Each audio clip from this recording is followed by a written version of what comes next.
Amazing evening, Nigerians. Thank God it's Sunday. Another beautiful day to begin just waiting get to do with Nigeria.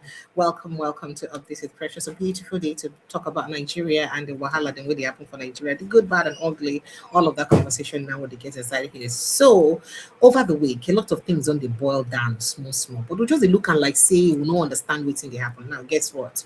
A particular person we talks in work as a personal assistant and SA to former governor of Zamfara State, and now your minister for states for defense, Bello Matawalle, come out on the talk, expose how Matawalle they fund bandits, how in they give them money, even when in the governor, and how it be say even as in the minister for states, he was doing that. I didn't say these things. Now the young man exposed all of these things. Now for all of those exposes when you do the thing can't go viral, some people can't deny say no be so, no be so. Then till Turji Bello himself, one of the bandits them, where in several occasions on they linked to the governor, come make a video affirming that that is actually correct. And then imagine a bandit calling for the arrest of a minister and former governor. So Turji Bello come they talk say, all these things are not true. Say Matawalle they do what they do when they say when the young man say they do. Say maybe they arrest him and other people then where they like him. So now terrorists now they call for the arrest of our politicians where they support them. Shock you. If that not shock you, I don't know what thing will shock you. So yeah, this is Nigeria. This kind of thing can only happen in Nigeria. So that a part of waiting we will talk about. And then the reactions, we don't trail this conversation because lots of reactions now this thing don't spark up. You can imagine a situation where we say for a sovereign state, a terrorist get the mind to they talk about a sitting minister, and they even expose how the minister they use liaise with them, and that they should calling for an arrest of a sitting minister. Well, that's not one of the conversations we will get, but make I go take on through some of the headlines that we will get this evening, sharp, so that we'll begin look at them one by fellow. For inside our top story this evening, notorious bandits leader Bello Turji admits meeting Zamfara ex-governor Matawalle. Others calls for their arrest. That's one of the story. Them Kwara government officials give us vehicle, weapons for operations. Arrested bandits alleges. Hey, do you understand? That is bandits where they arrest. Oh, terrorists because they kill people in mass. So terrorists say they arrest. Nine talk say, oh, excuse me, uncle, as you're arresting us, just know that say now government officials for Kwara State, now they give us moto, they give us gun, or they give us what they use operate. Oh wow. Oh wow. ISWAP terrorists don't claim deadly ambush on Nigerian soldiers for inside Borno, kill 4, injure 6, seize weapons, release shocking images. Those images are not going to show you because they break heart well. ISWAP, now they do this one as they don't jazzy of terrorists. Hey, bandits storm Okuron, kidnap man amid rising insecurity for inside Kogi communities. That one said day. And then make we go straight to one other conversation where it be say make the round. And let's see if I can get hold of that conversation very quickly. So you remember that your Minister for Digital Economy been gets interview lately. So CSOs now don't they call on Tinubu to redeploy the communications and digital economy minister over waiting if we say a talk. Say made him make it because that one way he talk, he don't get head at all. But meanwhile, Oga Minister don't explain what he talk. He say, excuse me, and I don't understand me. He said my channel's interview focused on 3MTT connectivity gaps. And so Minister clarify. So some when I think say I do anything out of place. It shock you? Well, this Nigeria, we will see all of these kind of things time and time again. All right. So other matter than we diagram we so we also talk about. Amnesty International knock Kaduna government over arrest of activists. Abubakar, that one day we look at Vice President Shetima don't want say if Nigeria fail, the black nation don't fail. If Nigeria fail, the black race don't fail. So it's important make Nigeria no fail.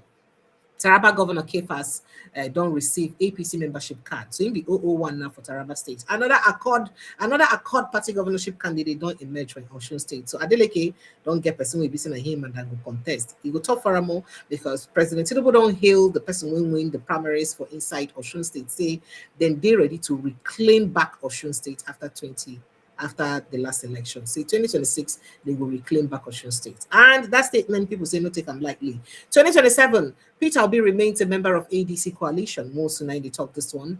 Emma Sanusi pledges support for Christians, calls for peace in Kano State. And presidency senators want me to join APC, but I won't. Senator Natasha Potu-Doang, now in the talk this one. Why I took part in ambassadorial screening despite objections. Aline Dume, now in the talk this one. Cool. ECOWAS pledges to defend democracy. Defend democracy. Honor they defend democracy for the states and all of our leaders. The countries want to be leaders, want to adhere to strict democratic tenets for those states or those countries. Now the question. Well, Bandit's comment, I don't tell them waiting to BC people, they talk CSOs, they talk. Tinubu approves special promotion for ADC Nuruddin Yusuf to Brigadier General twice in 1 year. Sparks discontent in Nigerian army. All right, I mean, ADC go enjoy. In fact, if they give him 3 promotion in 1 year, it doesn't matter. ADC be. It will never happen. Patu told me dismisses fears of one-party Nigeria amid defections, vows to preserve multi-party democracy. Only I won't take Duam. Amnesty International knocks Kaduna government, I told you earlier, for arresting activists. And then account for subsidy savings, trillions borrowed before imposing further taxes. And I will see Nigerians to tell government. Controversy trails Kwara government delegation to Singapore for debate competition as Suburb chairman's wife showing stream. What's the Suburb chairman wife to do for the trip? He won't follow go the debate. Now the question will be asked be that. Published names of officials indicted in 6 trillion naira NDDC scandal as ordered by court. Serap tells Tinubu AGF Fagwemi, oh yeah, waiting at the wait for. Private jet crash lands at Kano Airport. Family says activist Chooks Eric's whereabouts unknown after arrest. Transferred to Abuja over Senator Ned Nwoko's petition. Peter Obi demands independent probe after suspected terrorists allege government aid in Kwara State. And a Nigerian man detained for 6 weeks who he humiliated in Qatar over mannequin mistaken for drugs. Lawyers demand redress. So all of this and more matter now we'll talk about. Oh, I not tell you, say on a FIRS don't finally give statement as it get to do with the one way consign on a coalition, on a joint body together with French government to collect taxes. They don't give statement, but Nigerians don't pick a lot of hope for those statements. We'll go also look into it. All of this matter and more now we get. And joining us this evening now, Sunday, Friday tonic, Prince Francis Chilak and I join us for Inside the House. Good evening, sir. Thank you so much for joining us. And welcome. Precious, how are you? I could be better. So I like to say I'm fine. Thank you. What's making you not feel better? I said I could be better. I could be better. I You mean, should be happy now that nobody is 100%. Anybody there 100% for this country. you should be happy now that your state has been liberated. Oh, River State has been liberated, and you guys have seen the light. The elephant has been caught instead of the donkey. So I expect you to be jumping up. Fubara is now 001 APC River State. I'm forced to ask you liberated from what to what, but it's okay. All right. Sorry. We started with having an election where somebody bought form for somebody and got somebody elected. And the man who bought the form at a point wanted to collect the power back. And in between the brouhaha, a consultant was engaged to take care of your state. And after the consultant left, the governor came back. But when he came back, he was standing on one foot. So he was wondering, what do I do? Knowing that the man who bought form for him and who claims to have made him governor can actually remove him the next day. So he quickly ran and joined the party where all your sins are forgiven. But nothing yoga. That's what I refuse to comment. It's okay. So just before we get straight to the insecurity issues, see this matter we get to do with our taxes. We will begin pay from January. Don't they raise a lot of controversy, especially considering this new joint body and MOU you want to go sign with French government. And initially came up as a gossip, as though it weren't the correct news, until people continue to raise awareness for social media, particularly the same social media where they won't ban. Then FIRS con act, con react. I mean, this is from the official handle of FIRS, where you visit and publish this report. And please, kindly indulge me, make I quickly read out, this letter where we said and write out. In reaction to widen the Gates memorandum of understanding with the French government to help us collect our taxes. And then I go, put you through some of the reactions so also don't follow suit. So the Federal Inland Revenue Service, FIRS, has observed recent reports and online commentary regarding the Memorandum of Understanding MOU signed with France's Direction Générale de Français Publics. They now say that we appreciate the public's vigilance and patriotic concern. However, it is important to provide clarity. Now, that's the clarity we said they provide. Now, the MOU is a standard globally recognized cooperation framework. You hear what's in the talk? A standard globally recognized cooperation framework focused solely on technical assistance. Listen, sir, on technical assistance and capacity building. It does not grant France access to Nigeria taxpayers' data, digital systems, or any any element of our operational infrastructure. All existing Nigerian laws on data protection, cybersecurity, and sovereignty remain fully applicable and strictly enforced.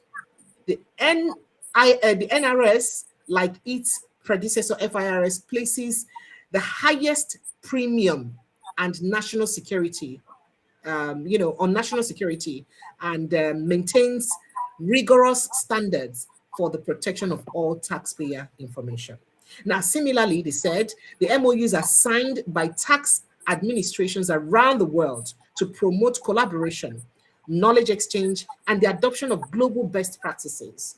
The DGFIP is among the world's most advanced tax authorities. That is the French tax, body, with over a century of institutional experience and deep expertise in digital transformation, taxpayer services, governance, and of course, public finance. This partnership simply enables Nigeria to learn from that experience. It is advisory, non-intrusive, and entirely under Nigeria's control. Now, controversy to misconceptions. The MOU does not displace local technology providers. FIRS and the emerging Nigeria Revenue Service, NRS, continue to work closely with Nigerian investors such as the NIPS, InterSwitch, Paystack, and Flutterwaves. The MOU does not include the provision of technical services. It is limited to knowledge sharing, institutional strengthening, workforce development, policy support, and best practice guidance. Now, they say we welcome robust public engagement on tax performance, so then talk, and tax reforms. But such conversations must reflect the actual content and purpose of the agreement, rather than undermining Nigeria's sovereignty. This MOU strengthens it by helping to build a modern, capable, globally competitive tax administration, one firmly in command of its systems, data, and strategic direction. Now, there's been quite a lot of reaction concerning this because it can't be like, say, the statement where say the FIRS make, they contradict themselves one way or the other. First of all, if you look very well, for inside paragraph 2, the letter say the MOU is focused solely on technical assistance. And if you look further for where I read and further for the paragraph 4, they can say it also says the MOU does not include the provision of technical services. I don't understand. On one hand, they say it focuses on technical assistance. They can't say it does not include technical services. Sir, you don't hear me, sir? Go ahead, I'm listening. So it does not include technical services, but it provides technical service. I don't understand how it be say we get an explanation from the FIRS we carry this kind of misconception. However, there are other questions, salient questions to ask. How many other countries? They say other countries don't do them before. Which country and which country don't do them? Call another country, call another country tax body to come implement or help us implement our own taxes. If a good make FIRS, as they give example, give us practical example countries where don't do this kind of things and how it be say you don't function well for them. You know, good make we name them. Which countries exactly? Which one, which one be the finance tax authority? Which particular one exactly? And then how it work out for those countries. France, na non-neutral actor for inside Africa. Not be person where it be say, na, then get interest for inside Africa. So why it be say when other countries of Africa, they try to push away from them, now they bring them into our own system. I mean, we know the issue with Mali, Burkina Faso, Niger, and the rest of them. So if them say other countries, if for good may they list those countries, and then there are other issues to look at. France not get access to Nigeria taxpayers' data. How then one help us implement something where they know will get our data? Does it even make sense? How person go design tax systems, the analytics, the compliance, perhaps the frameworks, and the enforcement, the logic, everything, the understanding of the data without having access to the data? Does it make sense? Do you design blindly? So which one can be true? Which one can be lie? I be France, they see our future without knowing, or Nigeria go just they generate fake or perhaps anonymous data continuously to use test run waiting to be say France won't help us do. So it's very important that the FIRS makes all of this clear for us. And then on non-standard global cooperation of work, it can't be like say there's a lot of holes where we need to pick for waiting to be say the statements where the FIRS provide for us. Or should we just accept all these things when they talk who client and sinker, just swallow them because I say FIRS don't debunk the news and then that means it's correct. Should we not be worried, sir? Make a Precious. Sir? When you begin to encourage abnormality, at some point in time, that abnormality becomes normal. And that's where we found ourselves in this country. We found ourselves where our leaders will lie and lie and lie just to be able to do that thing they want to do. You find yourself in a country where your leaders don't ask you as a citizen, what do you want? But rather, your leaders believe that they know what you want. They can see through the crystal ball, and then they do it. Even when the people are objecting to it, they do it with impunity. And that impunity is like, what can you do? And do you know why your leaders act with impunity? Yes, They act with impunity because when they come to you for vote during the elections, they bribe you and you collect that money, you collect whatever they give to you, and you vote them, not realizing that you are already mortgaging your conscience. So even people will tell you that Please, I'm coming. even when you I'm don't coming. collect the money, they I'm still coming. put I'm themselves. coming. And when they get into power, what they do is that they now strangulate you. That little sovereignty you have, because you probably you normally should give them half of your sovereignty. But that little one you have, they collect it by force. And when you argue, they tell you, go to court. And you know why they tell you to go to court?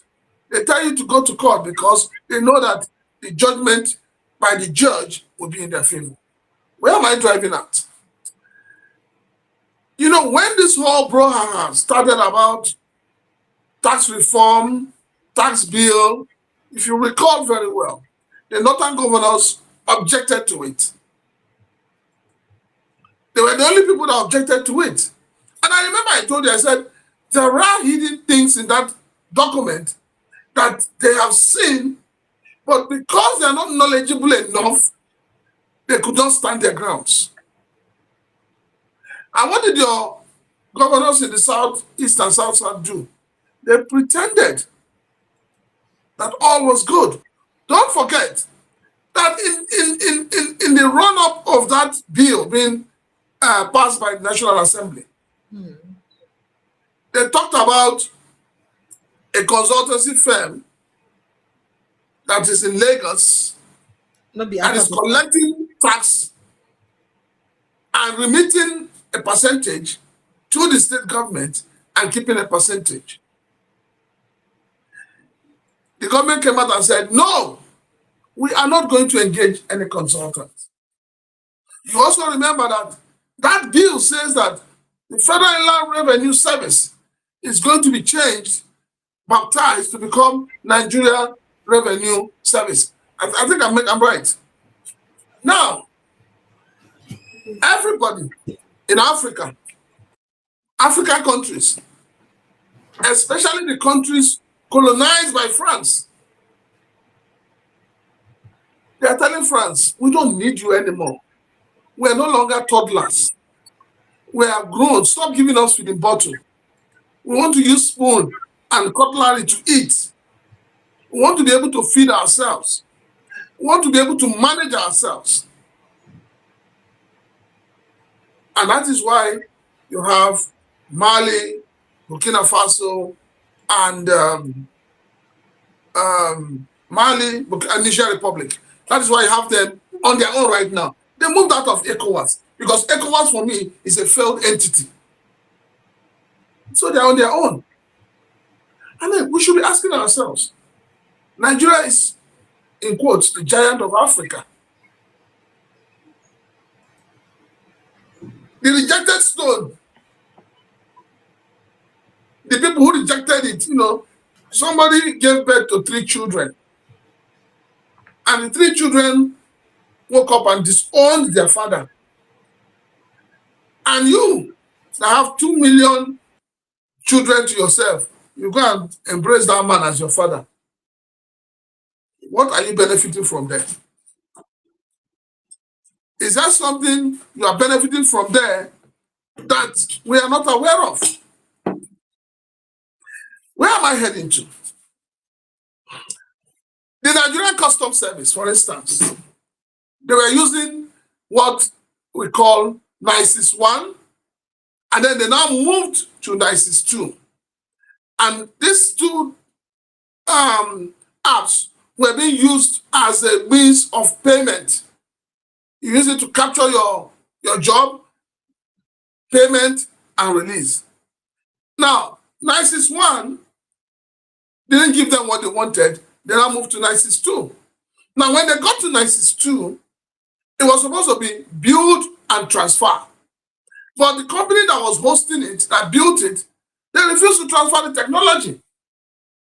What did the CG of Custom do? Adeni Adewale. What did he do? Very proactive man, very sensible man, very articulate man. What did he do? He gathered his team and he said, we cannot continue to depend on these people. So let us open up something that will become indigenous to us.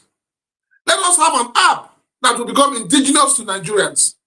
And that was what led to what we now refer to as the Biodogu system.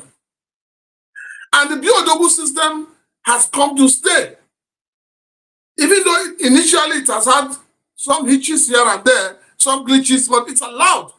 But the point I'm trying to make is that the Federal Inland Revenue Service, whoever is leading that organization is a lazy man.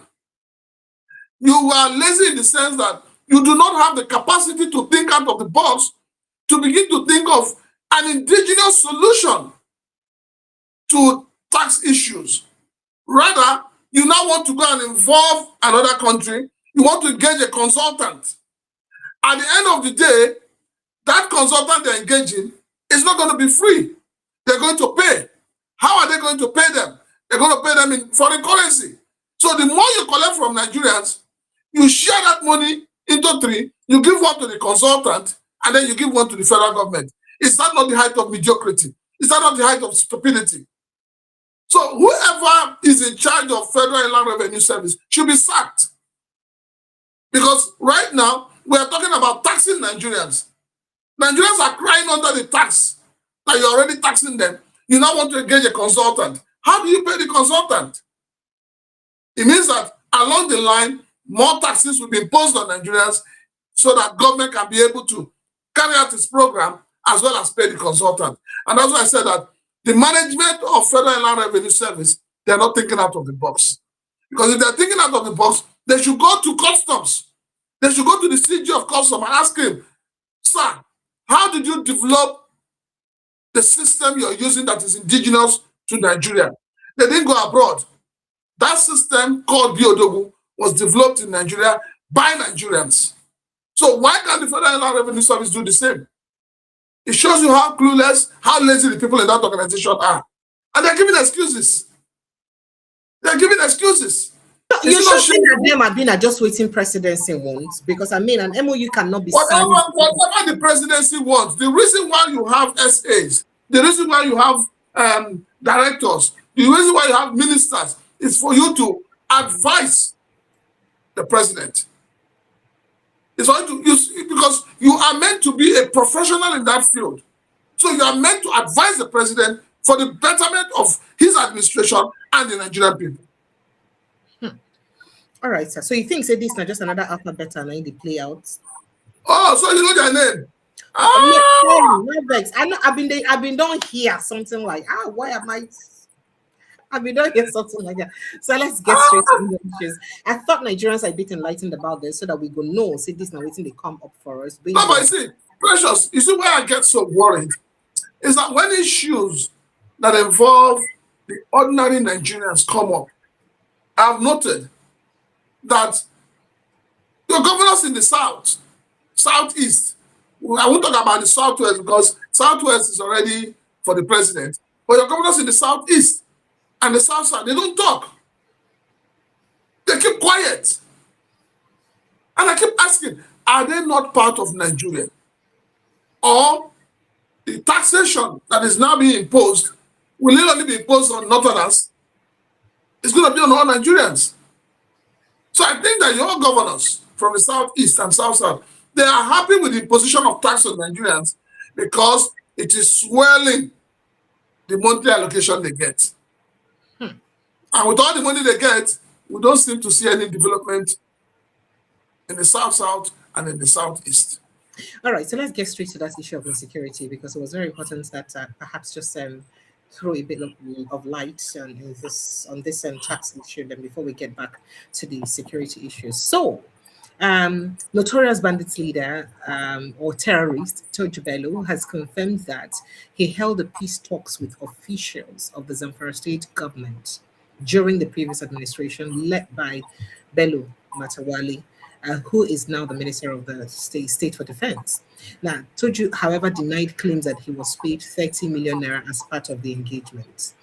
In an audio message circulated online, Turji rejected allegations made by Musa Kamara, a former peace mediator appointed by the Zamfara state government, describing the claim of a 30 million naira payoff as a lie. Now, he said, by Allah, since I was born, I have never possessed even 5 million. You never possess 5 million. Maybe this same way they give people tax of how much for community to pay. Well, let me go back and quote him. That he has never possessed even 5 million naira. To just said, what I am doing is not for personal gain. We were never given that 30 million you are talking about. So just said, if it's not for personal gain, then what is it? I don't know if you're taking notes of these reactions. Then he said the meeting with the state officials was part of a peace initiative and insisted that he did not personally benefit financially from the process. He accused rather Kamara of giving false testimony and betraying the trust established during the negotiations. Now, he said, we agreed on peace when the Zamfara state government appointed you, Turji said. But what you are saying now is full of lies. I did not even receive 3 million naira that day. Now, the bandits leader also accused former political leaders in Zamfara state and Sokoto states of fueling violence in the region. You hear him? He said, I think they fear violence for the region, alleging that they armed groups and encouraged the formation of vigilantes that targeted Fulani communities. Now, we say openly that the former governors of Zamfara and Sokoto, alongside Ahmed Sani Yerima, are responsible for the calamities that befell these states, Turji claimed, calling for their arrest and investigation. Now, in the message, Turji sought to portray his actions as a response to insecurity and alleged injustice, insisting that he was not acting on behalf of any political interest. He said, we're not politicians. We are not fools of politicians, he said. There is no human being backing us. Turji, who has been linked to mass killings, kidnappings, and of course, large scale displacement across Zamfara and neighboring states, did not address specific accusations of attacks attributed to his group. However, it did another story where they ground, and I would like make we touch on those very, very quickly. So still earlier in the week, let's see if I can get a hold of that conversation now. So earlier in the week, Kamarawa in a video revealed that although he is from Sokoto State, he was appointed as a senior special assistant by Bello Matawalle when Matawalle was the governor of the state. He explained that he was once arrested but later released after it was established that he had no direct ties with bandits. Now, according to him, he only acted as a middleman between former governor Matawalle and various bandit groups on Matawalle's instructions. He also admitted that he was responsible for sourcing cows from bandits to the former governor, including those used for Matawalle's daughter's wedding ceremony, and all that. He talked a lot of other things again for inside that matter. In fact, I don't even know how to explain this. Now, Kamara, after the alleged, he said a lot of things. I don't even know how to chronicle this, but in a long write-up that I'll try to explain it before I play the video, it was said that if these aren't enough proof to sack or arrest and investigate Bello Matawalle for allegedly aiding bandits and terrorism, then I don't know what would be. Now, after the alleged court petition filed by Bello Matawalle against Sheikh Asada surfaced, Musa Kamawara, former SSA to the former governor of Zamfara State, Bello Matawalle, appeared in a new video again, stating that he is indeed a witness to Malam Murtala Asada's claims. He affirmed that Matawalle bought vehicles and gave them to bandits and bandit kingpins such as Ado Alero, Kachala Halilu, and Bello Turji. Now, Kamawara had explained the collaboration he further corroborated the cleric's allegations, swearing by the Holy Quran that he personally received funds, presenting his bank statements totaling 42 million naira and purchased 28 bags of grains and distribute across 14 LGAs from the Matawalle-led administration, 2,000 bags each to bandits. Did you hear him? 2,000 bags of grains each to bandits. For what purpose? He also confirmed Sheikh Asada's accusation that Matawalle purchased a house for Turji Bello, adding that he was the one awarded the contract to build the house, which he built and completed for Turji Bello. In addition, he verified claims that the state government bought cattle from bandits through him. Kamara stated that he has more evidence he is ready to present in court, insisting that innocent people and victims of banditry deserve justice and an end to this menace.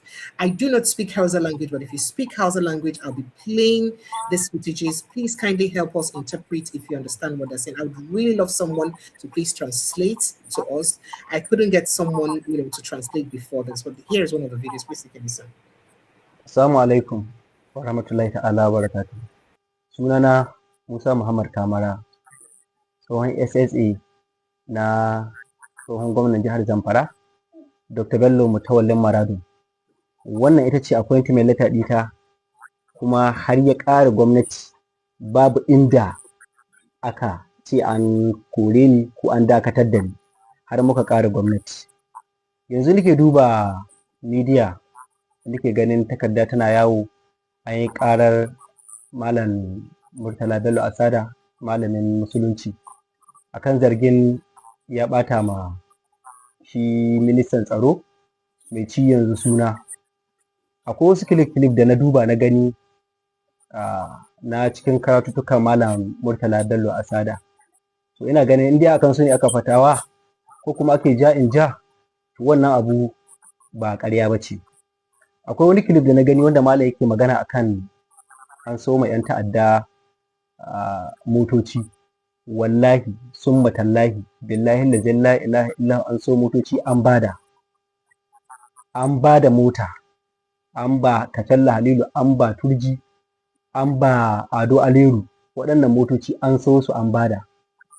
Akwai wani kilif kuma da na ga yana yawo cewa an sau dussa an ba 'yan ta'adda, an sau dussa. Wallahi suma tallahi ni Musa Kamarawa ni aka ba kwangila na sau dussa. Wannan bank statement wanda ke nuna duka local government 14 na jihar Zamfara ga sunan ga sunayensu, babu wadda ba tura man naira miliyan 3 ba. Idan aka haɗa kuɗi naira miliyan 42 su suka shiga akawun ɗina, na sau buhun dussa 28,000. Kowace local government na san waɗanda na ba buhu 2,000 kuma an ba 'yan ta'adda. Malam Murtala ya taɓa wani clip wanda na ga yana magana akan an kama Haru Dole. An kama Haru Dole wanda babban ɗan ta'adda ne kuma yana da bindigogi da 500. An kama shi ACS asibitin Goso suka kama shi, an yi halbe shi ga kafa, sun je an kama shi an tafi da shi a Abuja ofis ɗin Lamurde. Daga ACS aka yi shi ofis ɗin Lamurde. Matawalle ya tura yaronsa Dr. Bashir Maru, Chairman Hospital Service Management Board, ya karɓe shi beli. Kuma an yi haka. Malam Murtala ya taɓa magana akan gidan da aka saya wa Turji. Billahi la ilaha illa huwa, an sai gida, ni na sai gida, kwango ne wani ya fara gina shi ya wuce Makka ya bar shi. Aka zo za a sai ya ce a yi magana da ƙani Alhaji Dan Makwaju da Giwa a cikin garin Fakai, kuma an yi sai gida, an kammala gida kuma an ba da gida. To ni wannan abubuwan ma da nake ganin abubuwan ma kamar akwai renin wayo da duk waɗanda abubuwa da mun san an yi su, duk da yake ni ban da wata alaƙa sosai da Malam Murtala. Akwai abubuwan da misali yanzu ai bai san su ba. Malam Murtala ya san an sai shanun sata. Ni Musa wallahi summa tallahi ni aka ba kuɗi naira miliyan 88 na kai ma Kacalla Halilu da Kacalla Turji, na kai musu a sai shanu, kuma an sai shanu akan naira 140. Mu kuma an bamu akan 50,050. Ya ce mu yi amfani da 10,000 na transport a kawo shanu. An sai shanu kuma kwangila ce aka basu su kawo shanun da za a raba da dabbobin da za a raba ma mutane a jihar Zamfara ga sallah. Na kawo shanu har mai shanu wani ya ganni a lambar ƙaura da shanunsa ya biyo, an sato su da batsari ta Katsina, kuma ya biyo shanunsa. Na kira gwamna ya ce a kawo mai shanunsa. Na kawo shanu hannun tasu ga kwamishinan tsaro na wancan lokacin Abubakar Dauran.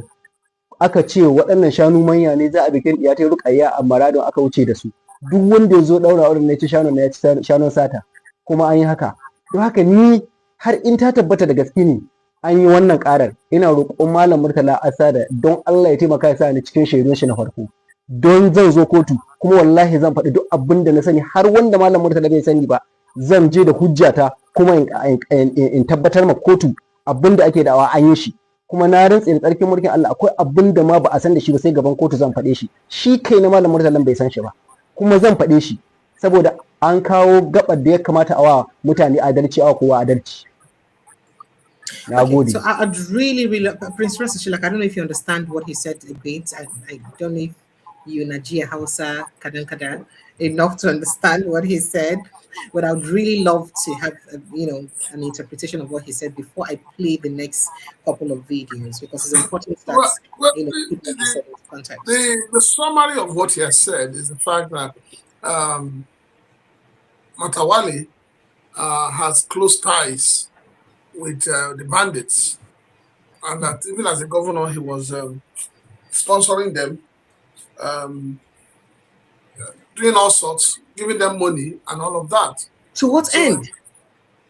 Well, when you ask to what end, this is not the first time that fingers have been pointed at Matawalle as being one of the sponsors of terrorism in Nigeria. No, even the sitting governor has, mentioned the sitting governor has said it. He said it on live television that this man, he invites them to government house. He hobnobs with them.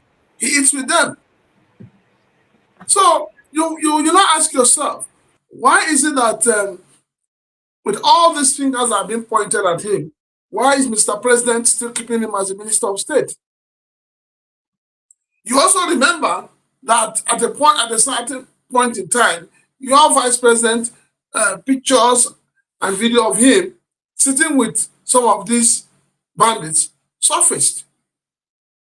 So you ask yourself, are we having a government that is being held to ransom by sponsors of bandits and terrorism? Because up till now, we're still waiting for government to release the list of those who are sponsoring terrorism in Nigeria. And we expect the government to go about arresting people and getting the facts out. But no, it's just that some things the government has done is as a result of the fact that the American president, Donald Trump, took interest in Nigeria.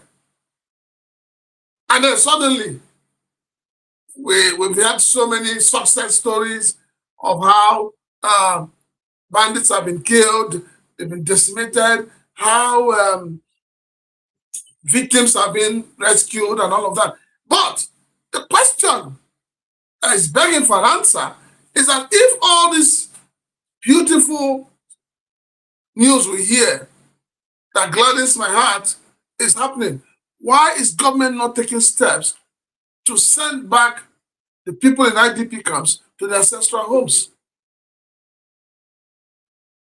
Because if those ancestral homes have been occupied, who are the new occupants? So you find out that this whole issue of terrorism, banditry, Boko Haram in Nigeria, it's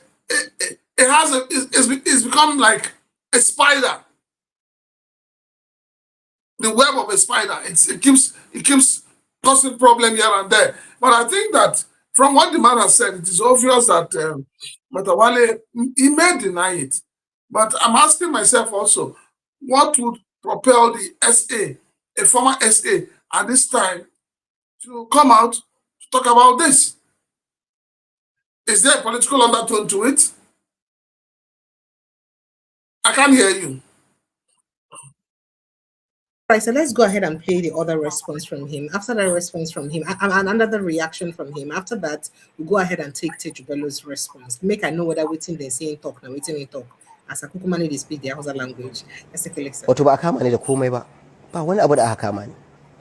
Ban da complainer ma. Ni ba a kama ni da reza ba. Ni ba a kama ni da bindiga ba a ce ina kai ma 'yan ta'adda. Ni ba a kama ni da wata kaddara ko abinci wanda ake ci a ce na kai ma 'yan ta'adda. A'a babu. Duk wannan abun wanda zai sa a kai ni kotu da matsayin da hujja dumi ne. Ina magana da 'yan ta'adda ba su zuwa gidana ba ni zuwa gidansu. Wa ya sani? Gwamnan Zamfara, gwamnan Sokoto. Appointment letter ɗita tana nan wadda yaban duk da ni zama na dan Sokoto da yaban appointment matsayina na mai rika mashi aiki, duk wanda ya sani ya sanni da shi. Ina rika masa ban ci amanarsa ba kuma ban da niyyar in ci amanarsa. Amma dai alƙawarin da muka yi da shi na wanda ya ci amanar wani shi da Allah duk su gwamnonin to na bar wa Allah. Amma ba wani abu da aka kama. All right, Prince Francis Chilakasa, did he say the same thing he said in the other video, or is this different? No, there's no difference. Okay, the same thing he said in the other video, the same thing he said here. So let's quickly take a listen to what Turji Bello himself had to say about all of this, and where perhaps he also confessed to having, seen Matawalle before meeting him. Let's take a listen. Okay, the audio is so poor. Assalamu alaikum wa rahmatullahi ta'ala wa barakatuh. This audio is so bad. Amma badu yan uwana musulmi na fadin Najeriya, na fadin Afirka da take yammaci take fadin Afirka da ke yamma, babba da yaro muna kowa da kowa fata alkhairi insha Allah. Sunan namu dai ba sai mun faɗa ba, duka wanda ya gamu ya san dai kowa ne insha Allah ta'ala. Ya san dai Muhammadu Bello Turji ne ya sake fitowa a wannan kafa tasu wadda suke miƙa saƙonsu da kokensu zuwa ga gwamnatin mu ta Najeriya mai albarka. Idan Allah ya sa ta gyara kuma bi iznillahi ta'ala insha Allah ta'ala kuma za a ci gaba da zaman lafiya, kuma idan ba a samu aka sai haka bi iznillahi ta'ala an san dai uwaye Muhammadu Bello Turji ba ma sai na faɗi sauran ƙudurorin ba. Na so ne isar da wani saƙo na wasu mutane da na mai da al'ummar Najeriya rayukanmu mu 'yan Najeriya kamar yashi wanda ke biyo gulbi yana wucewa, haka suke mai da rayukanmu ana kashe mu. Su zo suna ta cewa kai kasa akai kaza, kai kasa akai kaza. Na ji tsakanin wani zaune gari banza wanda bai san aiki ne ba, Murtala Asada ya maka wannan mai Matawalle ya zo ya maka wannan Murtala Asada kotu. Na ji wani zaune gari banza wai shi ana kiran shi Musa Kamara, ya zo yana faɗi yana da wata shaida to lai Musa Kamarawa, ashe kai ka tabbatar dan ta'adda ne kai kenan. Ashe mun yarda da gwamnatin jihar Zamfara ta sa ka ai sulhu tare da muwa, amma ni gaskiya magunguna cikin kashi 3 da ka faɗa wallahi ƙarya kake yi mani. Na farko ka ce mun zo gidan gwamnatin jihar Zamfara an ba mu kuɗi naira miliyan 30. To ni wallahi tun da nake a duniya Matawalle bai taɓa ban naira miliyan 5 ba, kuma ba kare Matawalle bane nake yi a duniya. Ba wani wanda na rashin kamna wanda ya Matawalle, saboda lokacin gwamnatin Matawalle ko kowa bai sani ba, kai shaida ne rana ɗaya sai da muka rufe mutum 70 mace da namiji, kankanan 'yan yara duk ga suna an yawa masu bama mai an kashe su. A zamanin gwamnatin Matawalle aka yi muna wannan a gidanmu, ka sani. Kuma a zamanin gwamnatin Matawalle aka kama babana aka kai firdin yarin bai ci bai sha ba, kuma kai shaida ne ka sani. To wace kamna zama Matawalle? Amma abin da ka faɗa ni ba a unhwari da sunana domin a wa wani sheri ko kuma a wa wani wata hudda. Matawalle mun tabbata an yi sulhu, kuma ni inga kake duk magana yana iya kare kaina wurin da ni da Allah ka ji karrai mai girma ka talla Halilu wanda ya baya a wannan duniya ta mu ta yanzu. To yanzu nake tabbatar ma da cewa nan ka tabbata munafikin Allah. To Matawalle kenan da ya ba mu miliyan 30 din kai ka rike su. Mun shaida ne ka gani da ni da Moisidi mun je mun ga Matawalle ido, amma Bismillahirrahmanirrahim. Al'ummar duniya muna maka sallama irin ta addinin musulunci. Assalamu alaikum wa rahmatullahi ta'ala wa barakatuh. Wa amma ba da 'yan uwana musulmi na faɗin Najeriya, na faɗin Afirka da take yammaci take faɗin Afirka da ke yamma, babba da yaro muna kowa da kowa fata alkhairi insha Allah.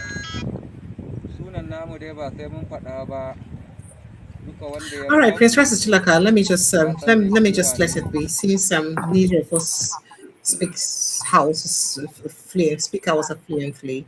But did you by chance pick up anything from what Turji said? I think basically what I got from it is the fact that yes, he agrees that they've had things to do, or they've had meetings. More like it was saying that it's not meeting of sponsorship, but they've had meeting of negotiation with Matawalle when he was a governor, and that the money being talked about, he didn't get any money. And in conclusion, he was warning Musa, I should be very careful. So,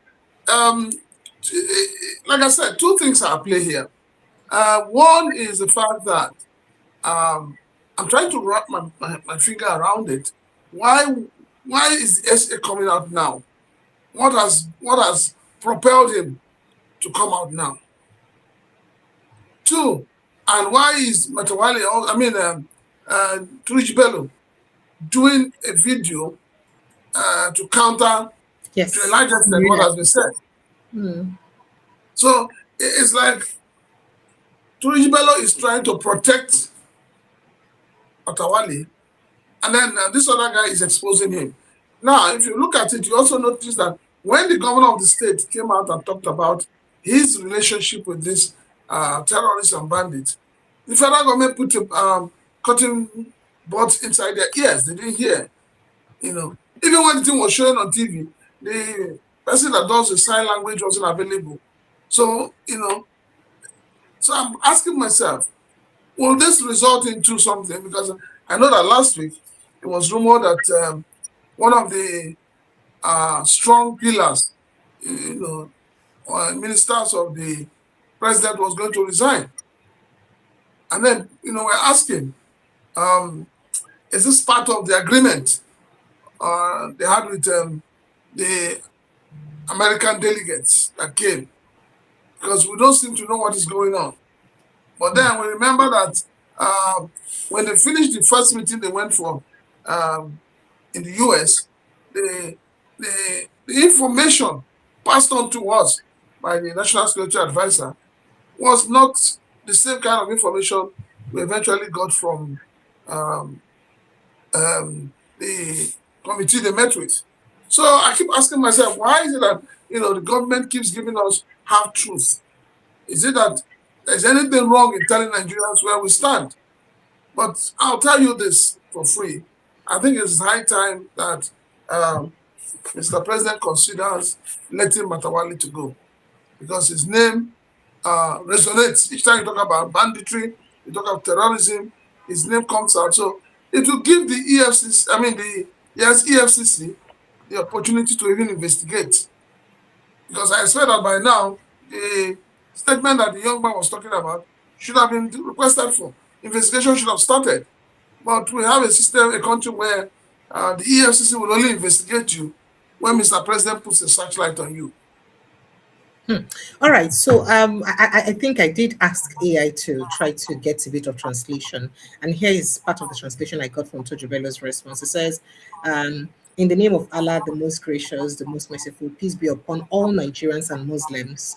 I am Bello Turji. I deny close ties with Matawalle. Kamarawa lies about us. I met him, but he betrayed me. I leave him to God. We seek peace. This war cannot be won by force. Government must dialogue to protect Fulani. That now waiting AI saying talk.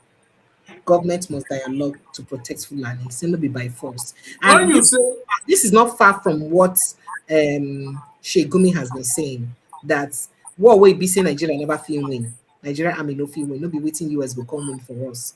So say he has to dialogue with them. So does it mean that there must be a reason why both the bandits themselves, like Tojo Bello, and Shegumi believe say dialogue no go fit. Sorry, war no go fit win am if it be say they no dialogues. They must dialogue to protect Fulani. Protect Fulani from what exactly? Is this the reason why the president has now asked Oga Shetima to begin to look for existing grazing reserves so that we will fit settle the the headsmen? Could that be the reason? Because it's like it's an order, like nothing on a go fit do if I not settle us. Why? well, see, Again, precious. it's heading business, not a private business. Is it a government-owned business? I like to understand all of this drama that is going on. Precious.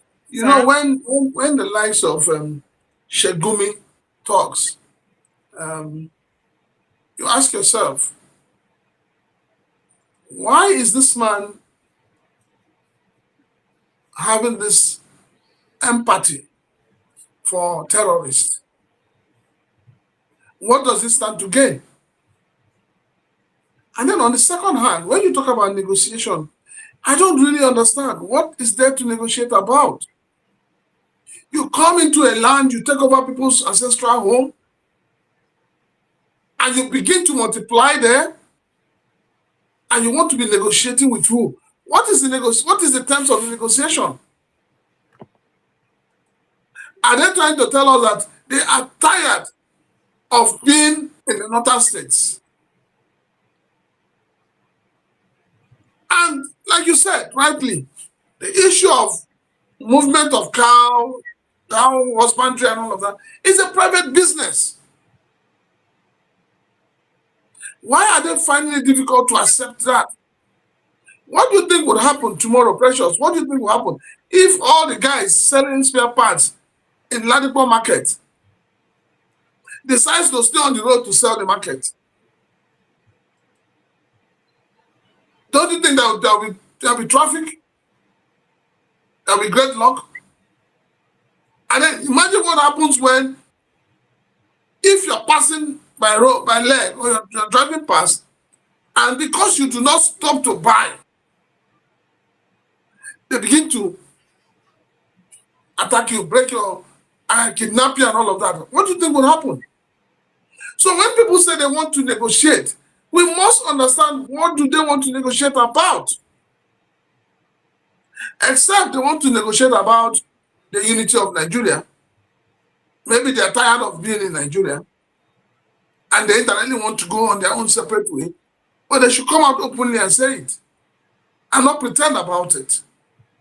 And that's why I said that the 1999 Constitution needs to go.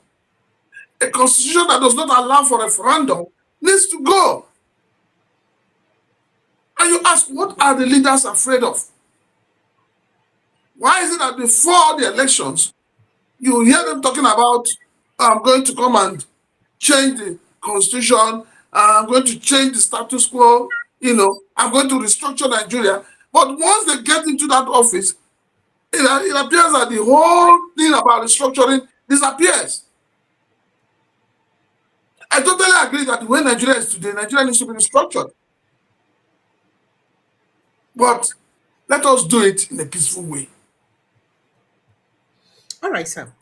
Now, another reason why, perhaps, another worry why I get for this question, if you look at the problem of, banditry, insurgency, and terrorism across the Sahel, most part of the Sahel where they get this problem are usually the northern part of the Sahel.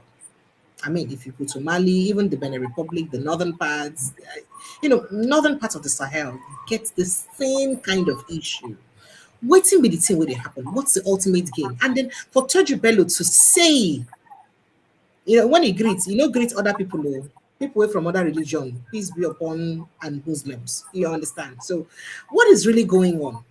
I don't understand this whole thing about using the name of his religion, first of all, or propagating religion first before going ahead with what he's doing. What's in a say they go on? And I don't want to say why Islamic leaders need to condemn this as much as they're supposed to condemn, because people don't they condemn. I mean, Oga Sanusi Lamido Sanusi don't they condemn all of these issues and they support Christians. But what is happening? We're talking about what's going on in Mali the other time. These people are gradually closing into Bamako, the Mali's capital. And the same way we say they happen for Nigeria and say they happen. We have seen pockets of this act already across the FCT. If it be suburbs, for them to even attack people, waiting brigade of arm, that means it's risky. So what is the ultimate gain? What is the ultimate goal? And people will come and say, oh, there's nothing like Islamization. There's nothing like Islamization. But then it's looking like it because of the body language of people where they do this thing, what did they do? And again, how is it that the government that is ruling us know about this? How is it that they're oblivious of all of this? Let me shock you. What are they doing? Let me shock you. When we talk about Islamization, a lot of people will tell you, oh, it's not possible. But I'll shock you this night to let you know that, do you know that even in the north, the northern Muslims do not recognize the northern Christians? They don't. Shilaka, sorry, sir. I hear that it's so bad that for you to even get admission for some courses, you have to pretend like a Muslim for you to do that. See, I am telling you that when you say that Christians in Nigeria are being killed, especially in the north, and then somebody will tell you that northerners are also being killed. And I'll tell you that the northerners that are being killed are not Muslims. 70% of them are not Muslims. And 70% of them but how about the Muslims? Christians. But how about the Muslims? Perhaps those who don't believe in their extremism. You're not getting what I'm saying. Okay, sir. 70% of the Fulanis they claim that are being killed by these Fulani Muslims, they're Christians. Because the moment you profess Christianity, they see you as an infidel. So we have a big problem in our hands. And that problem is a problem that over time, based on the inability and the sensitivity of government and the lacking of political will, the government have allowed this, I call them fundamentalists, to get into the system. So it's going to be difficult flushing them out overnight. And that is why government must do the needful right now. And what is that needful? Paste the name of those who are supposedly sponsoring terrorism in this country. Because when you post their names, they would be running. They'll be trying to save themselves. And in that process, you have cut the financial line to these bandits. So when the bandits cannot get money, they cannot get food, they cannot get water, they cannot communicate with their sponsors, what do you think they will do? A lot of them will drop their arms and come out. But so long as they're making the money, and they have the effrontery to dash money out on TikTok, then we're in for a very long thing.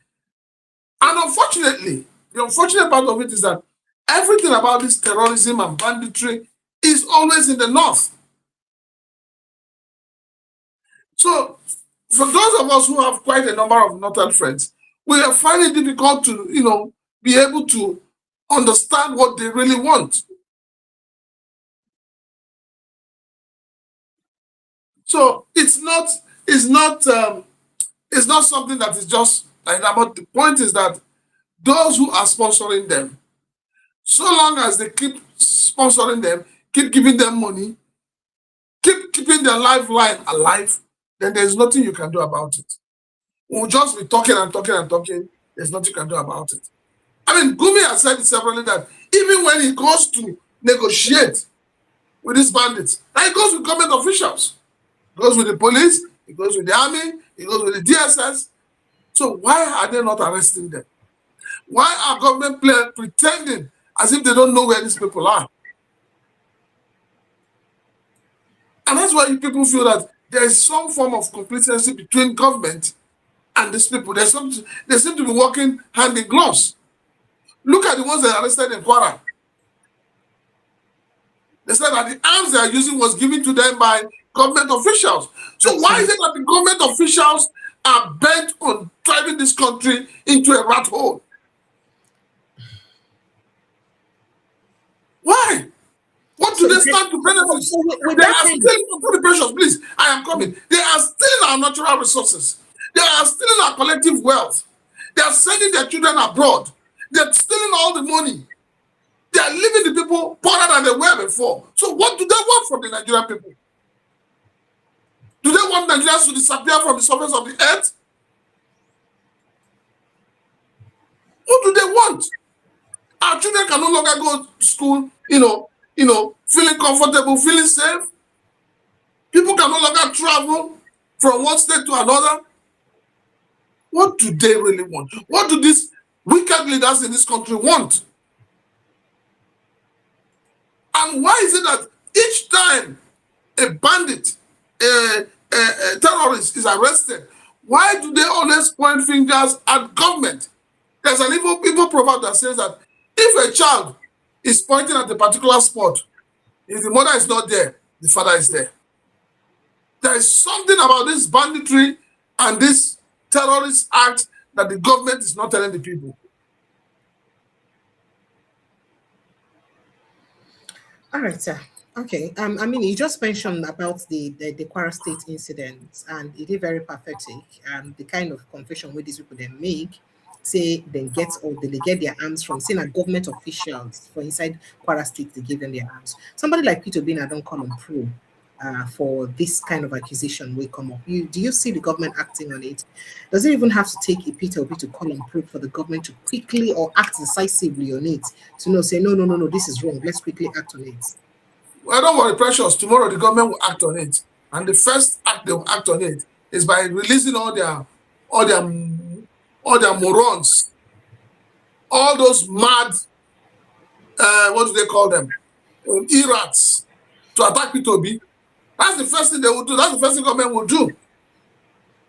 They will come out to attack him, asking him, why should you say that? But that's the truth. The man is everybody in Nigeria is fed up. And that's why people are saying that At the end of this government's tenure, they should give Nigeria a certificate of being alive. Survival, I guess. Yes, they should. Because see, you may not understand, Precious. I'm telling you, things are getting tough. This is December. You cannot even smell Christmas in the air. You cannot smell it. How many homes do you go to today and you see Christmas decoration?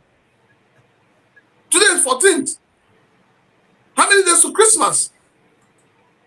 How many corporate organizations do you go to and you see them decorating the environment? Now, person won't chop, won't get food, then they decorate house. So that is how bad it is in the country. So when people say, oh, the prices of food has come down, the price of food has come down, the question is, what is the purchasing power of the people? These days, landlords just wake up from sleep. They give you one bill like that. They don't even care. As children are on holiday now, the schools are preparing their own missile. The small missile. No, the small missile. All then, right. then the airlines, those ones, they are the most wicked set of human beings.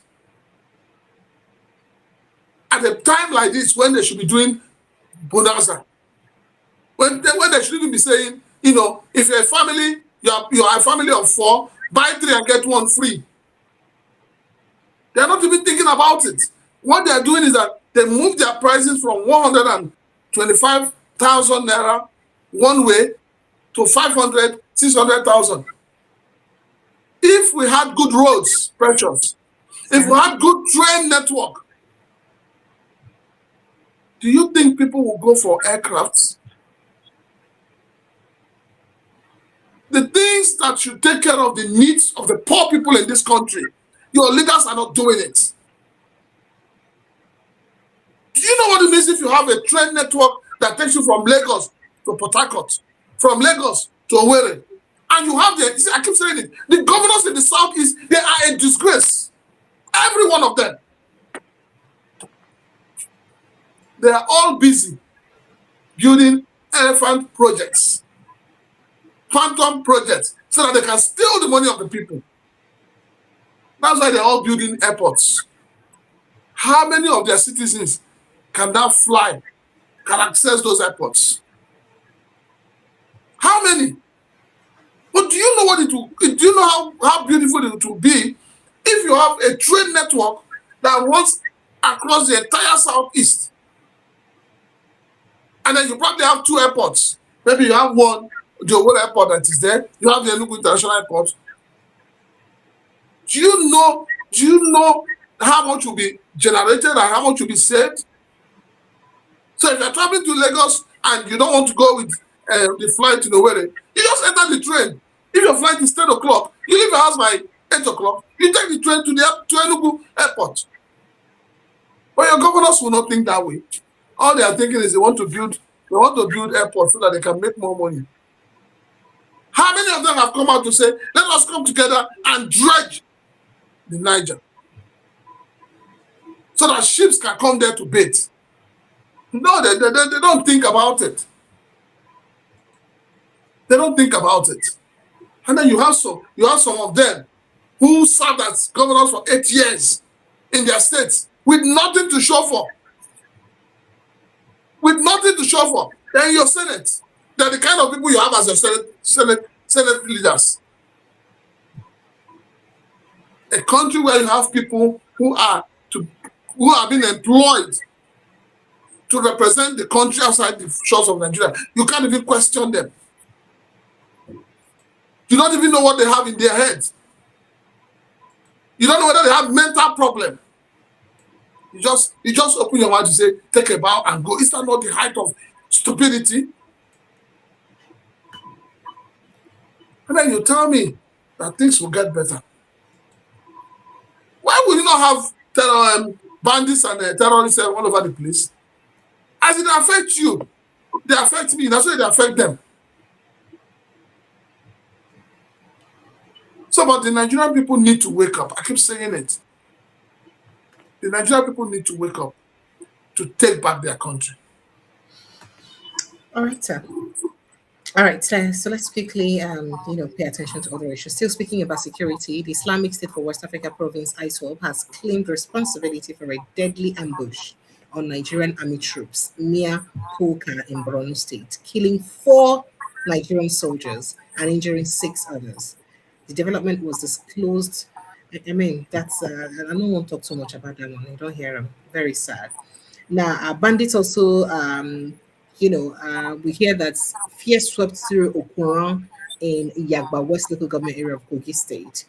And on the evening of December 13, that is yesterday, 2025, after armed bandits stormed the community at around 7 p.m., a source within the town said the attackers abducted a Hausa man during the raid, which occurred in the heart of the community, triggering panic and forcing residents to remain indoors. Residents are appealing for increased security presence and urgent measures to prevent further attacks. So for Kogi State too, then they face their own issue. Now, I don't know whether you remember that interview we had, we played of, I think it was on Friday I played an interview, or was it yesterday?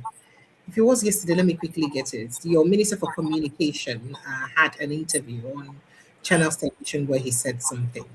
So Nigerians are calling, say, waiting, I beg, President Tinubu, please do something about this, your Minister for Communication, for this kind of thing when you talk for inside this interview. But a lot of people are saying that, I mean, what's really wrong with what he said? So the Civil Society Organization of Nigeria on Community Advancement and Humanitarian Empowerment has expressed shock and disappointment over the recent statements credited to the Minister of Communications, Innovation and Digital Economy, Bosun Tijani, regarding the ability of bandits and Boko Haram terrorists to communicate effectively. And the minister was said to have stated that criminals exploit gaps in the country's telecommunications network and use advanced technology to bounce calls across multiple towers and all that. But people are saying that is unacceptable. Now, the CSOs, in a statement signed by their Director General, I think Honorable Kunle Yusuf, condemned the minister's statement, according to the statement, as the regulatory body responsible for overseeing the communication sector. It is the ministry's duty to ensure that such gaps are addressed immediately and that measures are in place to prevent the misuse of communication networks by malicious actors. But rather, you're feeling defeated. They believe that the minister's response demonstrates a lack of proactive approach in addressing these critical communication national security issues. Now, I urged President Bola Ahmed Tinubu to take immediate action and redeploy the minister to another ministry as his continued tenure undermines the effort to combat communication terrorism. And let me quickly take his response because he's reacted to the conversation. Now, he reacted and he has clarified the remarks he made on Channels Television interview after the comments and backlash, and of course, that followed suit. What did he say again? In a statement that he released today, Sunday, he said that the full interview was primarily about the progress and impact of the 3 million technical talents, the 3MTT program, and related digital infrastructure efforts by the federal government. He said, my objectives was to explain that gaps in digital infrastructure and connectivity in some parts of the country represent a development and security vulnerability. That's so he clarified. According to him, this is precisely why the administration of President Bola Ahmed Tinubu is making historic investment in digital infrastructure to ensure a number, that no part of Nigeria is left behind. Okay, let me quickly play that interview first of all, and then make it hear within a talk. Even in those places, so the profit opportunity for them is not significant. So we want to go there and invest in towers so that we can connect our people and ensure that no one is left behind. Quickly, let's close on this, and I'll take you on the issue of how your ministry, the intersection between your ministry and national security. Absolutely. There are reports of kidnapping and using unregistered or fraudulently registered SIMs. Why do these SIMs still exist in the system despite the NIN SIM linkage policy of Nigeria? I cannot. So what you've put to me is whether it's fact to you, I don't know where you're getting that from. And I don't know who has that evidence that there are people with SIMs that are not registered. We just imagine that with BVN, with NIN, these guys are making calls. We should be able to track them with some level. It's more technical than that. Communication. It's more technical than that. There was an exercise that was conducted by the telcos to clean out all SIMs. The reason why the president actually pushed us to invest in towers in those areas was the fact that we realized that there was a special kind of technology that they were using to call. They weren't using the normal towers. They bounce calls off multiple towers. When they leave, that's why they enjoy living in areas where it's unconnected at all. And when we're talking about these things, is why we're upgrading the 2 satellites we have, that if our towers are not working, our satellites will work, because Nigeria is the only country in West Africa with satellites, with communication satellites. We're now bringing new satellites to upgrade the capabilities of those. Is why we're investing in the fiber.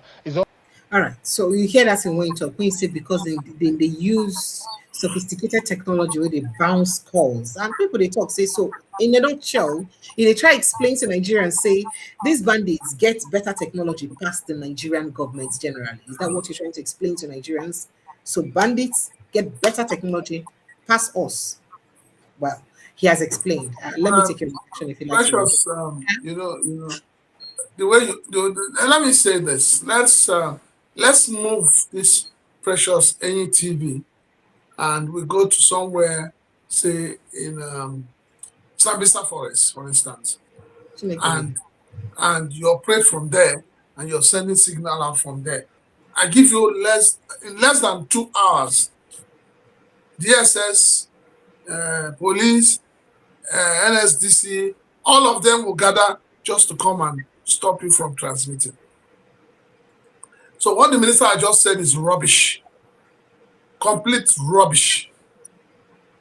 If as a minister, you are opening your mouth to tell Nigerians that bandits have better equipment than the country, it means that they can actually jam your aircrafts.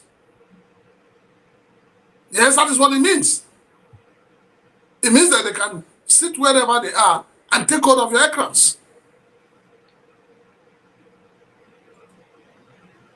Because the way it is, if you are admitting failure, the moment you begin to admit failure, you cannot move forward. So I think the minister has just been, he didn't prepare for the question. And so when the question was thrown at him, he didn't know what to say. But then it is very, very shameful. It is sad. It's unfortunate that a minister of the Federal Republic of Nigeria can actually open his mouth and say that bandits are more and well equipped. Maybe that is why they were able to get hold of Brigadier General Uba. Maybe that's it. So he shouldn't say that. He should just hide his face in shame for saying that rubbish. Sir. Okay, so let's quickly delve into politics. I don't know. Let me quickly ask. Do you believe what VP Shetima said?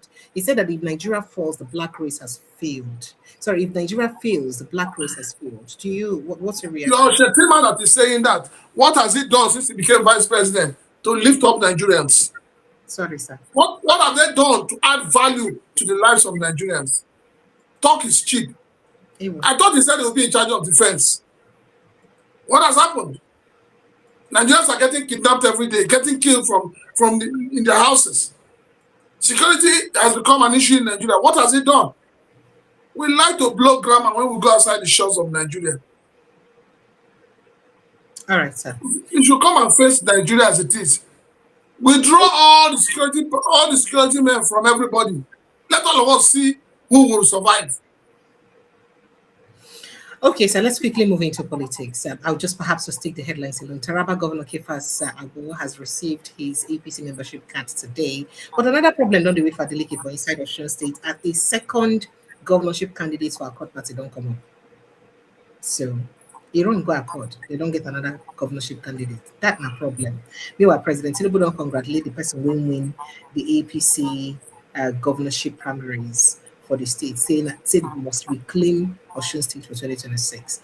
And then Natasha Kotu don't talk, say The presidency, senators, everybody, they want her to join APC, but say she's not ready to join APC. She said this during Shimon Kim Lawyer's personal show, One Mic. Let's quickly take a listen to her.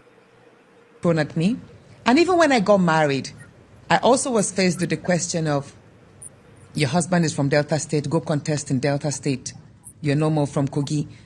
But at each time I had such challenges because I had braced myself innerly. Yeah. So I was ready for it. And I would tell every woman who wants to venture in that it could be tough, but you have the strength in you. If things don't go well in PDP, is APC an option for you? No. You never go back to APC? No, I wouldn't. I was in APC briefly at the start of everything. I was in APC initially. In this situation, everybody is going to the APC. You don't think APC is a party too? Why should I go join APC? Why? Everybody is going there. I don't have to follow the bandwagon. I don't have to succumb to any threats or fall for any cajolement, if there's a word like that. I have been approached. Let me be honest about it. I have been approached many times. To go to the APC? I have been approached by people from the presidency, from even my colleagues, even as recent as yesterday. One joked about it, we're still expecting you, we would love you, and we would love to have you. And I'm like, I love my space, I love my peace here. I'm okay with my party now, so I don't think I have to join the APC. So what you have done? All right, so this one, as part to Tommy don't come and come talk, say, as everybody they go enter APC, say, go fit stop, go fit create one party system. Say, even if it be, okay, so even if it be, say, it take only him to the opposition, say, must make sure, say, opposition in Nigeria. So know how way it will be, who will not get opposition for Nigeria. Let me take a reaction to this. Well, I mean, I go there for opposition. And that's the truth. We cannot all be in the same ship. If we all chorus the same song, then we're not making any progress. The truth of the matter is that maybe the politicians are not seeing it, but we're sliding into dictatorship. Honestly speaking, we're sliding into dictatorship. So those decamping, they're not seeing it? No. They are greedy and selfish. Check every one of them that has decamped. Why do they decamp? They tell you, oh, we're having a problem in my party. If you have a problem in your party and you want to decamp, must you decamp to the ruling party? The governor of Akwa Ibom State told us when he was decamping, he calls himself pastor. He told us that his decamping will not affect any other party in the state. But what is he doing now? Appointments, contracts, everything. If you're not a registered party member, like he said, if your name is not on the register, nothing for you. And he's a pastor. So those of them who have decamped from the Vegas party to APC, let them tell me one thing that APC has done for the Nigerian people that is making them to decamp. If not greed and selfishness and wickedness. They are all on self-survival. The law in the jungle says first survival. That's what they're doing. So tell me, all the people that are decamping to APC, what?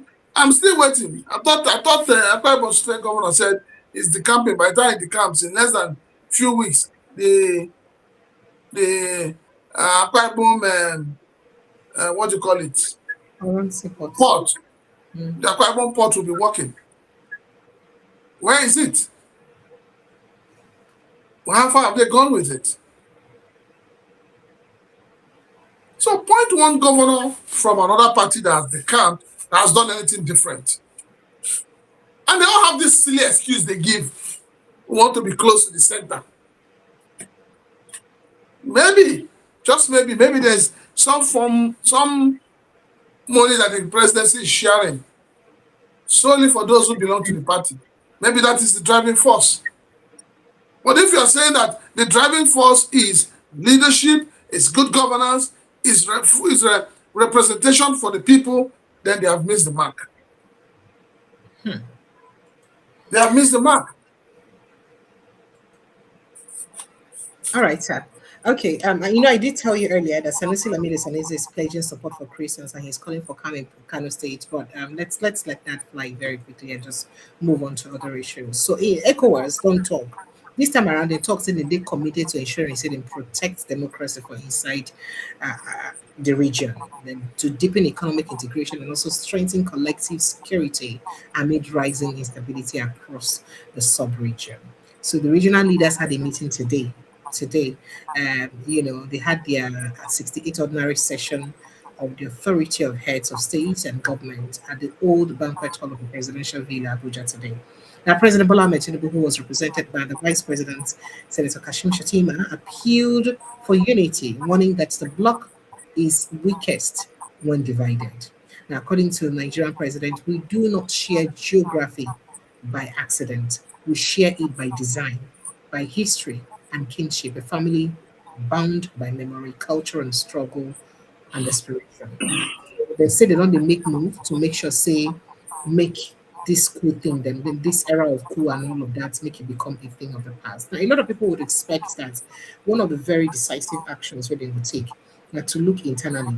A typical example was what happened in Burkina Faso, where a sitting president was the person who instigated a coup just because he was losing election. I mean, if what former president Goodluck Ebele Jonathan, who monitored the election, if what he said, is correct, which we believe it is.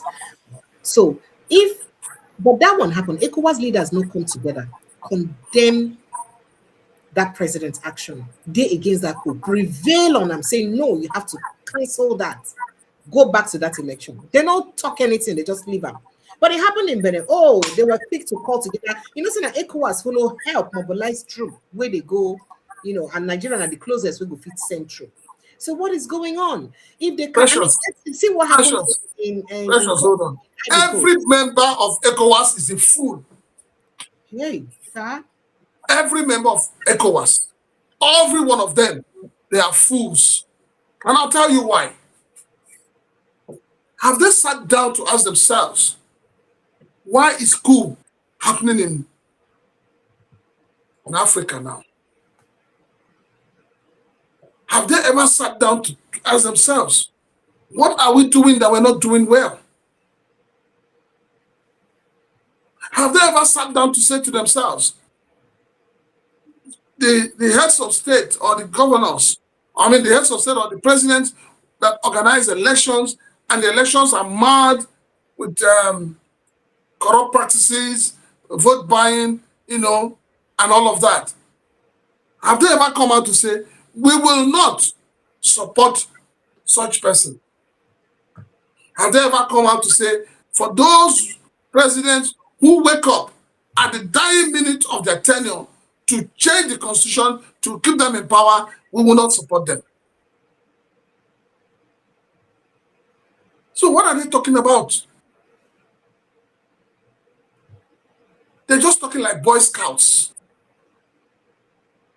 So suddenly, ECOWAS now has a teeth because they were able to go to Benin Republic and quell a coup. Well, Precious, I can assure you that the Beninois themselves, they're not happy with Nigerians. They're not happy with the Nigerian government. How are you certain of that, sir? I am telling you. They're not happy. Because these are people who are not enjoying the dividends of democracy. These are people who have a president that has become a dictator. But ECOWAS will not see all of that.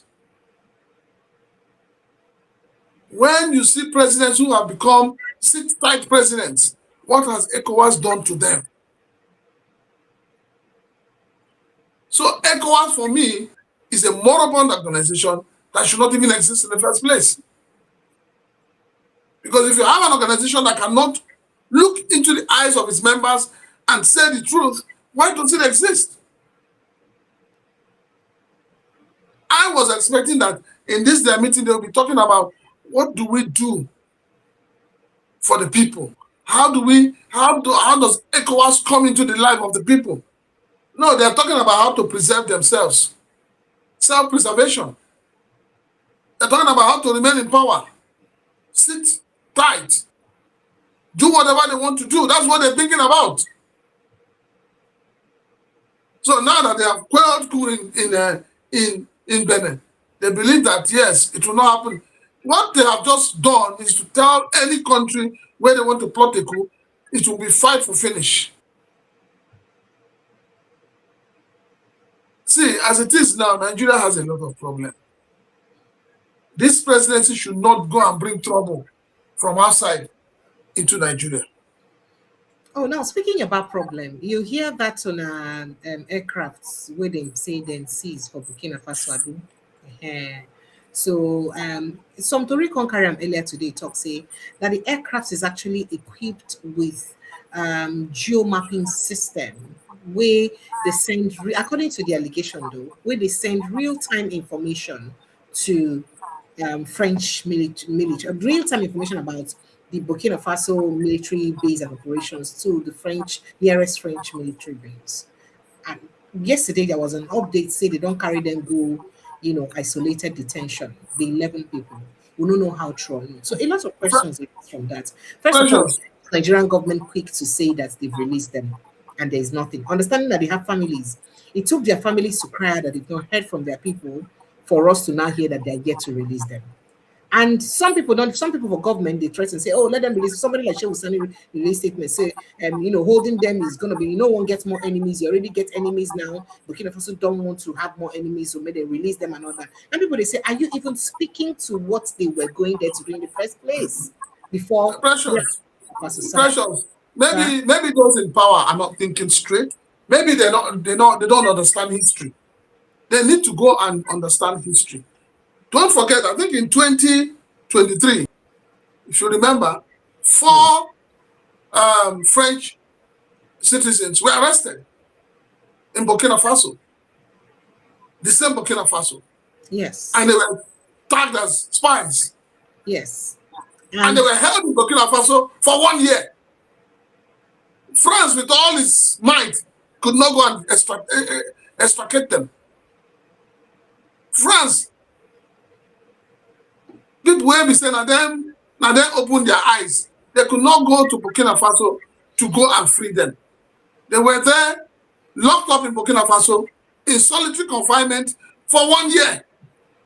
And there are rumors that the French government actually paid ransom to release them because I hear that the Burkina Faso. Let us be very honest with ourselves. For that. Yes, sir. Whatever an aircraft went to do, we must not say because we are Nigerians, we will see the truth and cover it. But we have to protect the interests of our own country now. We have to. You cannot protect the interests of your country by telling lies. Are we lying? Yes, you cannot. When they don't see, when they hold you for hand, they don't hold you. That's why they don't hold you for hand. I bet you will begin to, I beg, no vex. And the devil pushed me. No vex. So it's better. As it is now, the government needs to tell Nigerians. You see this whole thing that has happened. I heard the Burkina Faso president has addressed these people. He has told these people why he will not let that aircraft go. Has your president addressed Nigerians? You have retired senators who did not add value to anything when they were senators. So people like Sani, who was praying to be made an ambassador, but he didn't get it. People like Arise, those are people who are telling you you should go and you should use military might. You but forget that. Whenever might our might finish for the war, we will get here. That's what I'm saying now. You should use military might. Meanwhile, Boko Haram, terrorists in the north are decimating your soldiers, are killing them. ISWAP just killed 4 today. We're going to tell President Bola Ahmed Tinubu, make you not plunge Nigeria into unnecessary war. It's as simple as ABCD. Whatever the government can do diplomatically to get those guys out and get the plane back, they should do it. But it's not because people there by the side, they shout, yeah. The same Sani, suddenly, he has become an APC member. Now, people like that say they be activists. Now, activists, though. Now, social media, they live on. See, the truth of the matter is that the Burkina Faso government, they have so much against the Nigerian government in terms of this transaction. Have you not noticed that other nations are quiet? Even the French, they're quiet. They never talk. Everybody's quiet. Everybody, Why they're are they quiet? Because they know that what Nigerian government did was totally wrong. Including US. If it say US or don't come rescue us, say no. Burkina Faso. Because they know that right now to release, see, let me tell you the truth. Yeah? Before God and man, yeah? The Burkina Faso people is the love they have for Nigeria. If not, go and do it in North Korea. They will shoot down that plane. They would have shot the plane down. The highest thing you will see is they go tell them, sorry. It ends there. What were you doing? What were you doing in that airspace? Without permission. What were you doing there? You encroach in somebody's farm. And you say the person, they watch you. You between you and I, you know how tight airspace is. You know how countries guard it.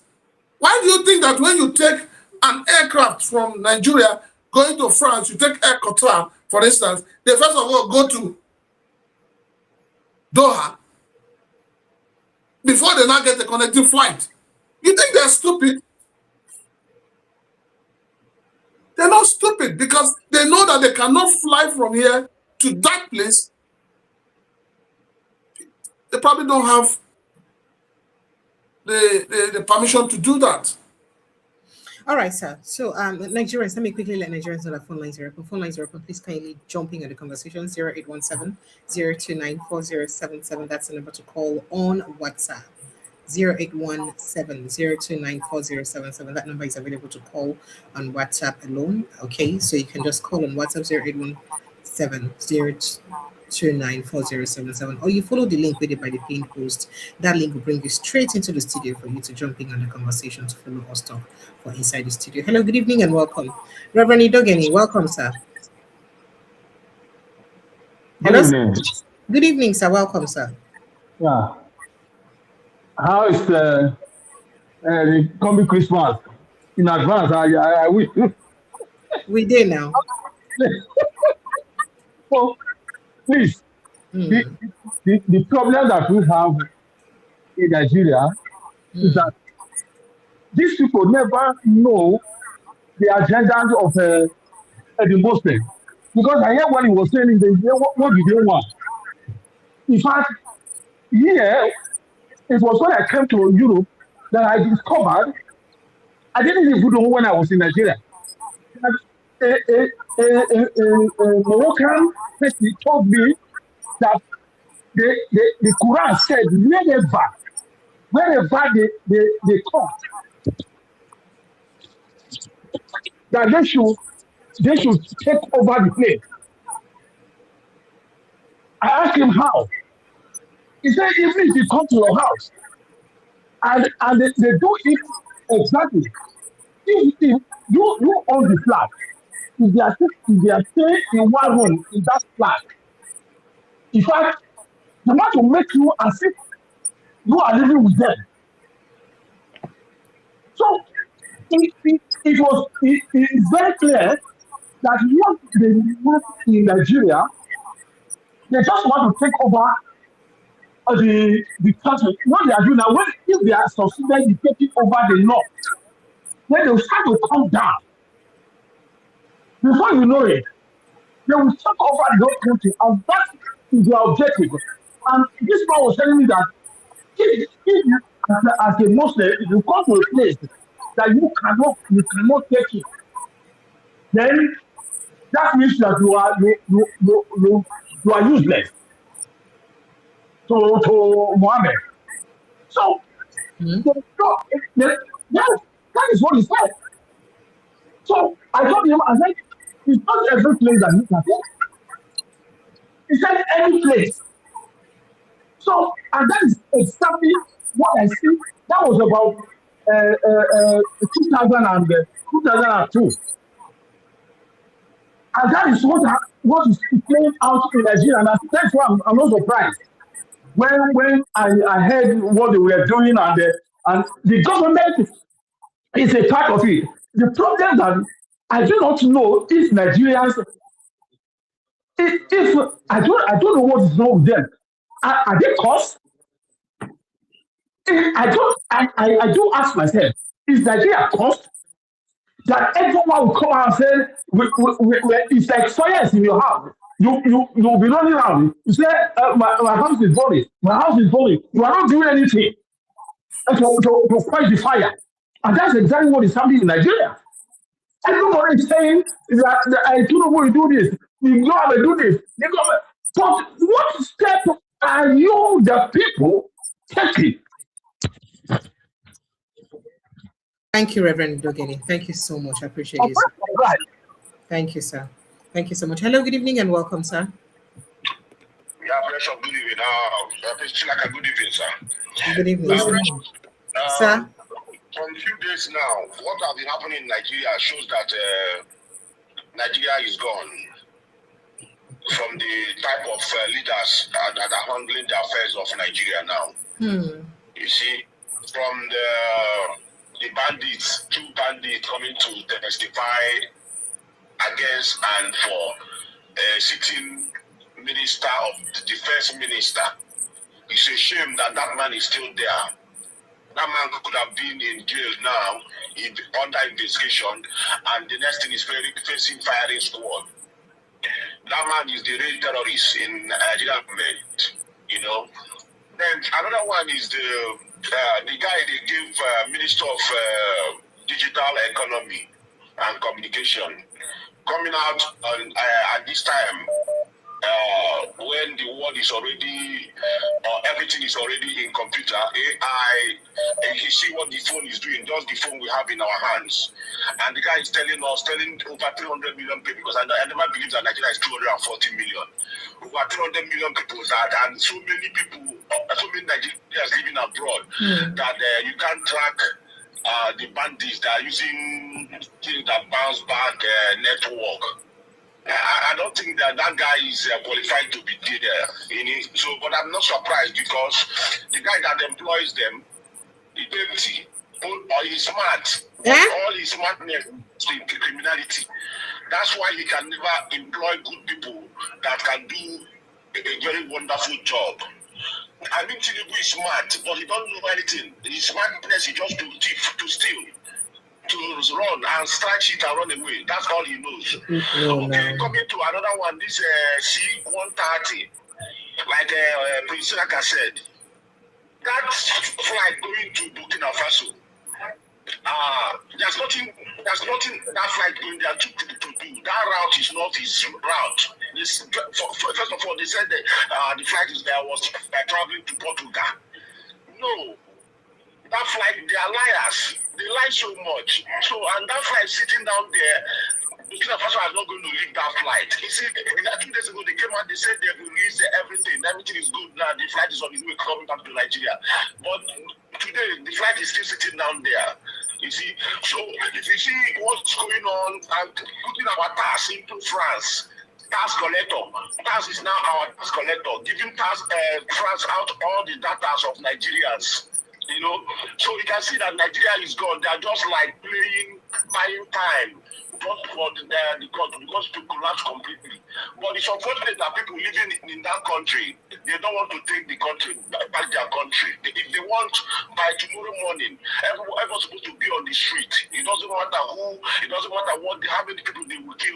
They're supposed to take that country down. Thank you so much. Thank you. Thank you so much. Dr. Gadasin, wait, sir. You want to say something? Did you hear what's in it? If they take the country down, where will we go? I don't know. Hello, good evening. Hello. Where will we go? I don't know where you want us to go. The truth of the matter is that the people themselves have become too docile. They become, it's like Nigerians are bewitched. Because the whole thing that happen for this country, just be like saying voodoo. They don't blow powder for air. If not people they go when they do powder religion, they don't blow powder for air because nobody's talking. Things are going bad. People are not talking.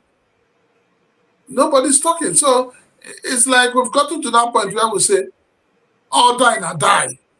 No, but I hope we first die. All right. Hello, good evening. Hello, good evening, Precious. Good evening. Daniel, please help me increase the volume for your voice slowly, yeah? Thank you. Okay. Welcome. Go ahead. Thank you. I want to talk about two things here. One is in respect to this oil tanker that America sees. Yes, so but when the master talks saying the oil tanker no they registered for Nigeria, and so we hear. Whether it's not registered for Nigeria, we are aware that one president in Nigeria have 5 oil tankers that is stealing oil freely. It even have a specialized nozzle in which once they come to the distance, they just bring it out, they'll connect it to the listing on it to fill it up, it will move. Wait, calm down now, Daniel. You say waiting. A president of Nigeria sitting a bit before after. Nigeria have 5 tankers. Before Buhari left, Buhari blew one. They ordered the military blew one in order that okay, the country will not know it, to not affect APC campaign then. Is remaining 4 tankers that are stealing oil. No, 4 vessels. Remember, say what's in them blown a vessel then. If that what they blew there, they talk about. So 4 vessel, oil vessel. Yes. 9 a former president or sitting president gets. Anyone, one among them, but a president of Nigeria. And the idea not be saying that to do legitimate oil business, that to collect our oil, the siphon for free. He gets 5. Documented and everything, but everything quiet. Presently, how you will even know say this regime oversweep? They are not even talking about oil theft again totally.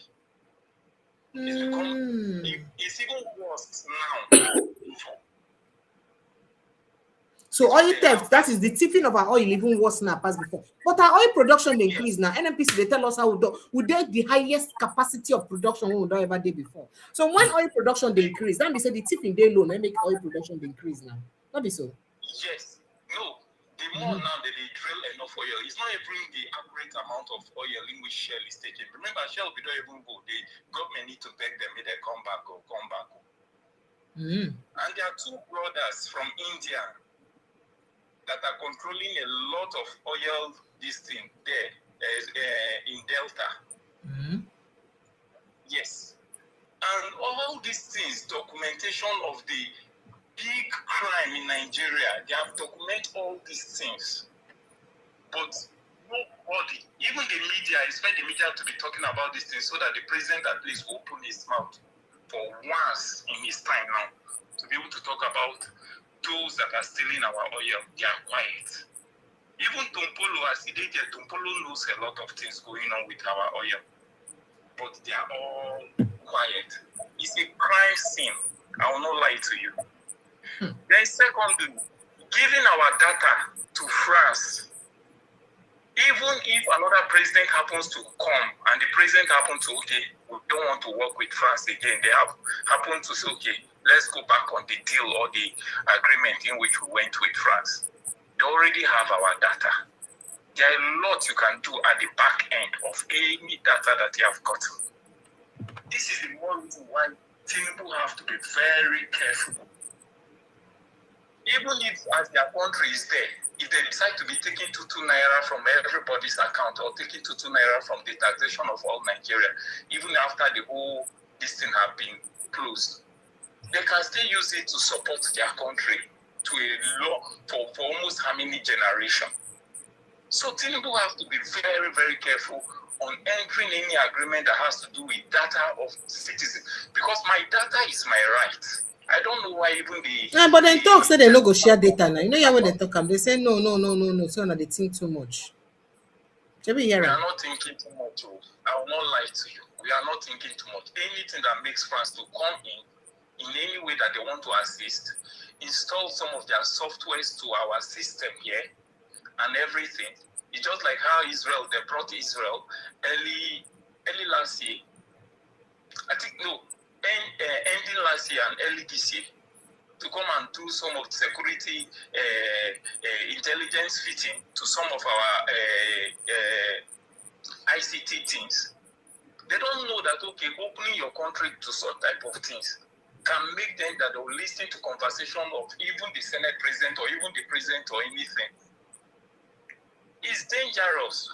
This government is taking things as if they don't even know what ICT, the extent in which ICT has gone.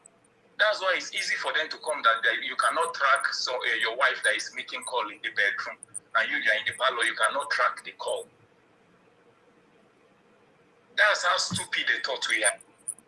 But of the truth, the government has to be very careful on anything that you are bringing anybody to come and install any software or anything. Even if they happen to install it and they are not here, they don't connect any wire to their country. There is a lot of ways that you can even use your phone to control something in America or in a particular organization on their dashboard or on their server or anything. Thank you. Thank you so much. They have to be wise and they have to know. Thank you. But please, I wish that the media will be talking more about all these things because it's dangerous. And I will go tell mainstream media now. Should be able to do our best for here now. And I will tell mainstream now. Yeah, but people should not stop talking about this tanker so that the president will come out and address the country because it's a big issue too. Thank you. Thank you so much. So you believe, say truly, as Nigeria they deny say no be their tanker. I believe say someone had a Nigerian tanker, even though say no they registered for Nigeria. That means na tanker where they do illegal services for Nigeria. Now we see they try to.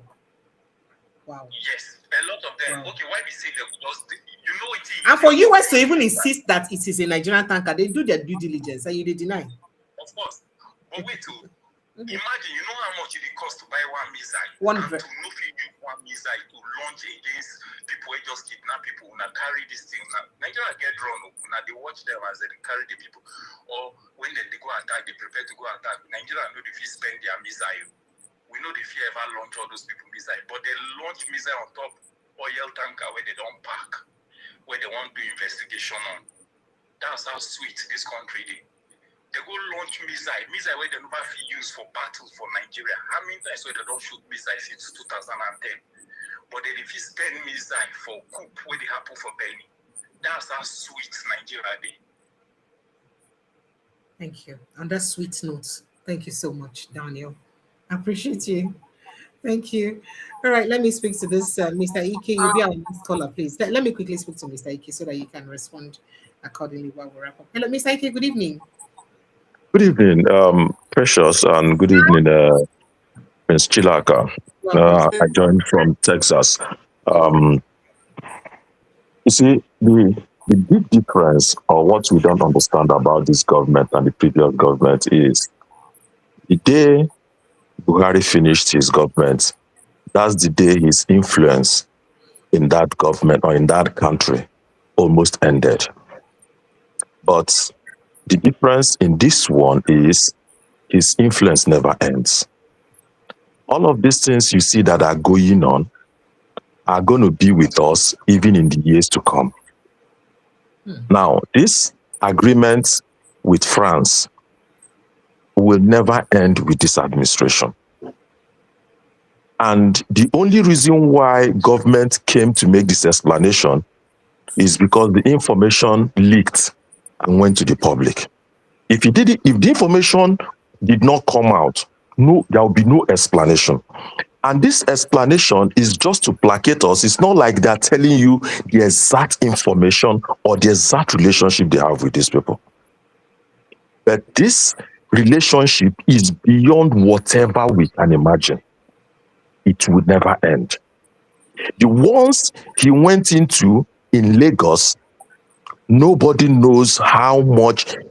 You know, there is a difference when somebody puts a straw and somebody puts a pipe to suck you. There are two different things.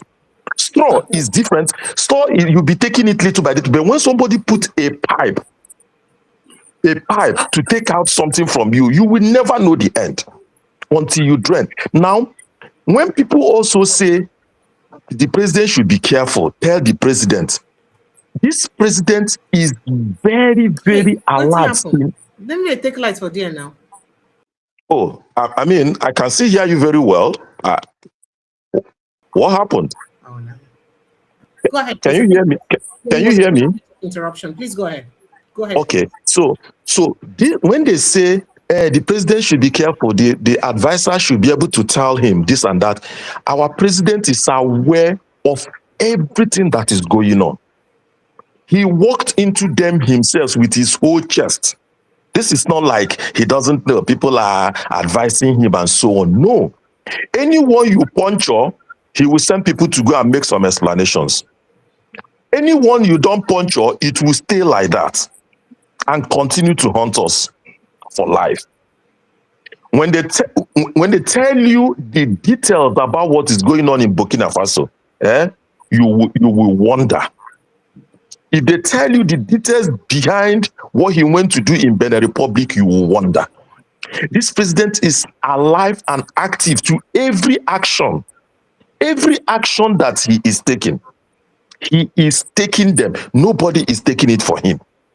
But it's easy for people to say, maybe the president didn't know, maybe there is a cabal that is taking this decision. No, he is aware. I have worked in Lagos when a little after he became the governor, and I knew how he is involved even in the remotest thing that you can think of.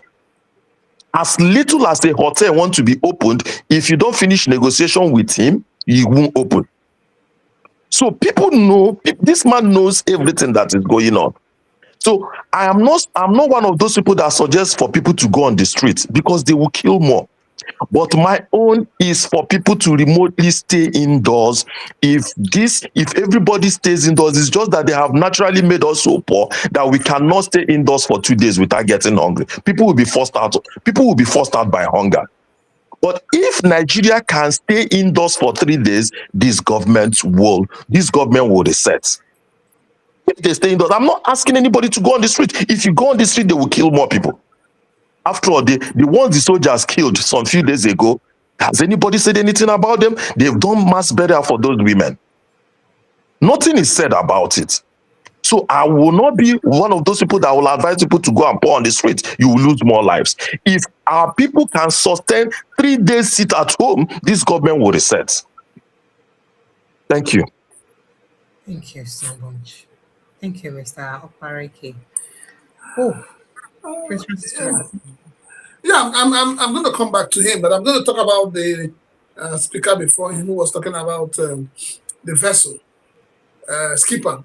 I think that's the name of the vessel, skipper. If you check, you see, the thing is, I've always maintained that the problem with Nigeria is database. We don't have database. We don't keep records. We give the impression that you keep records, but you don't keep records. That particular vessel was in Nigeria in 2024. I think in July 2024.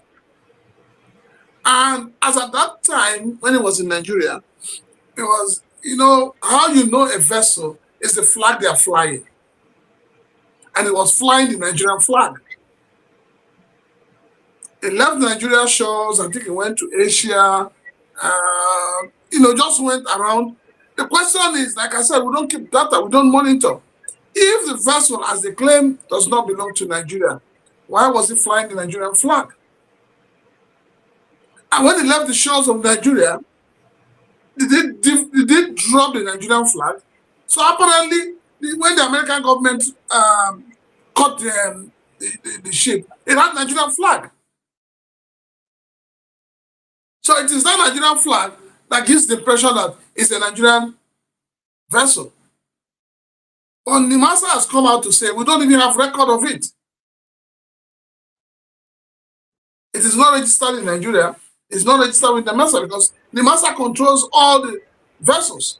So, Prince Francis Chilaka, while I like the point that you've made, are you also aware that there are vessels owned by other countries that dock in Nigeria load oil, then disappear. They're not on the No, radar. Precious, I'm not saying. I am no. Like, You're not they getting don't know their immediate direction. Then maybe like after a while, we'll see them somewhere for the sea. After then again, they disappear again from the radar. Precious, that is how vessels operate. I am not making an excuse for that vessel. All I'm saying is that we don't have records. We don't have data. It's okay, sir. So I kindly address because if we have data, first and foremost, when he entered into Nigeria in 2024, what did he come to do? And when he was leaving, how did he leave the country? So in other words, what I believe that is playing out is that that vessel has been flying the Nigerian flag. Okay, sir. It has. And unfortunately, like I said, we don't have data. Now, talking about your last call out, I was talking about straw and pipe. I mean, he just said it the way it is. Poverty of the mind, poverty of the stomach has reduced Nigerians to nothing. And that is why your NLC that says they want to do protests, I'll just laugh at it and say, who are they? Do they still exist? They don't exist anymore. They're looking for Christmas largesse. So they believe that if they say they want to go on protest, government will call them and say, yeah, you guys, you need something for Christmas. Go and do your Christmas. But the truth of the matter is that we need something that will shake this country. Or else this crop of leaders will never change. Hello, good evening and welcome. We're almost done, but let's just quickly hear from you. What's your name, sir? Where are you calling from? Yeah, my wife is calling from United Kingdom. It's been long. Good evening or good night or whatever. You're welcome. Okay. Just go ahead, sir. Okay, you are already in the morning. It's okay. You are already 1 hour ahead of us. Yes, okay, what I'm trying to say is that I want to disagree with you and even Dr. Chidak on a particular statement you made. I want to emphasize on that. I strongly disagree with you. You said that the whole nation kept quiet over this issue, what's happening between Nigeria and Burkina Faso. That the nation will silent. All nation. You use that word. That everywhere. Nobody reading places you mentioned. And I said no. All nation did not keep quiet. At least there is a nation that said something. That nation is Portugal. Did you agree with me? They didn't keep quiet. No, I think he's getting it wrong. When we say keep quiet, is that no nation has come to support or to say, Burkina Faso, let this aircraft go. None. That's the silence I'm talking about. I thought you said that everybody was silent and they did not say anything. So I wanted to say that Portugal said something. But Portugal said something. Why must Nigeria go and stay Portugal? I think last year, 2024, when they were doing country of integrity, I think Portugal was scoring 43 out of 118 nations, even above Italy and Spain. So the Portugal have to maintain their integrity. They are not just like Nigeria, who the foundation is based on lying. So these people will tell the truth. There's no way you can be going with a military plane to Portugal, with 11 members in the plane without telling the Portugal. They have to alert the entire world that look at what is happening. So these people are in the global, they're called above global average when it comes to integrity. I'm so much very, very happy. They are ranking for the God. The way they came out and spoke and denied the allegation that Nigeria is trying to put upon them. Congrats and bravo to Portugal. Concerning the Nigerian plane that they are holding, the Burkina Faso should investigate properly and hold that plane. But these military people that they are holding, they are people's husbands. Which, the military is so for now we say Zumbi. Zumbi no go unless you tell them to go Zumbi. Tell them go okay. So they are Zumbi, and of course if they don't obey, they may be in trouble. They may be court martial. So they should free. If I'm to advise, they should free these people's fathers and people's children and go that plane seriously. I think that's what I'm trying to suggest about you.